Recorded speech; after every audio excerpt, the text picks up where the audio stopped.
নারায়ণগঞ্জের রূপগঞ্জ উপজেলার চনপাড়া পুনর্বাসন কেন্দ্রের অভিযান চালিয়ে অস্ত্র মামলার পলাতক আসামি শামীম মিয়াকে গ্রেফতারের সময় পুলিশের উপর হামলার ঘটনা ঘটেছে।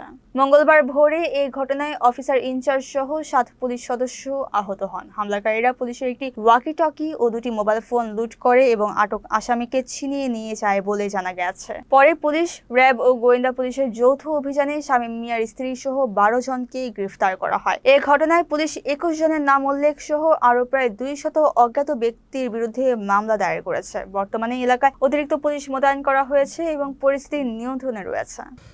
আসলে গতকাল রাতে আমাদের রূপগঞ্জ থানার একটি নিয়মিত অভিযানিক টিম নিয়মিত ওয়ারেন্ট তামিল তারপরে মাদক উদ্ধার, অবৈধ অস্ত্র উদ্ধার সংক্রান্ত একটি অভিযান পরিচালনায় ছিল।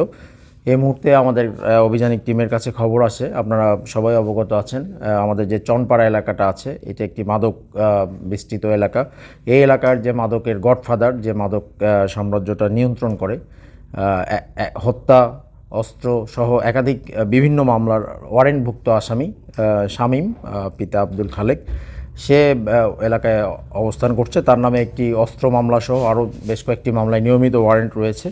তো আমাদের টিম এই খবরটা পেয়ে তাকে গ্রেপ্তার করতে যায়। তো যখন তাকে গ্রেপ্তার করতে যায়, যেহেতু সে মাদক ব্যবসায়ী, সে স্থানীয় আরও কিছু মাদক ব্যবসায়ী এবং স্থানীয় কিছু জনগণ নিয়ে পুলিশের সরকারি কাজে বাধা দেওয়ার চেষ্টা করে এবং পুলিশের সাথে এক পর্যায়ে একটু ধস্তাধস্তি হয়। এই ধস্তাধস্তিতে আমাদের একজন পুলিশ সদস্যের 2টি মোবাইল মিসিং সংক্রান্ত একটি ঘটনা ঘটে।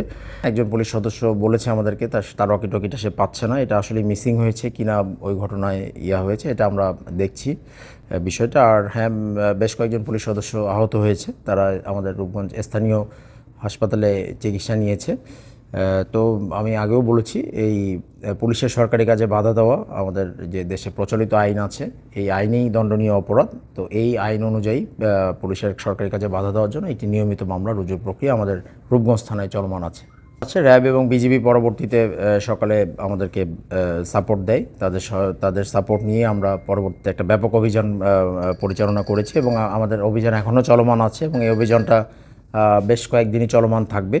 যারা পুলিশের সরকারি কাজে বাধা প্রদান করে এবং পুলিশের কাজের বিঘ্ন ঘটায়, এরকম প্রায় 12 থেকে 13 জনকে আমরা গ্রেপ্তার করেছি এবং তাদের বিরুদ্ধে পুলিশের সরকারি কাজে বাধা দেওয়া সংক্রান্ত একটি মামলা রুজু প্রক্রিয়া চলমান আছে আমাদের রূপগঞ্জ থানায়।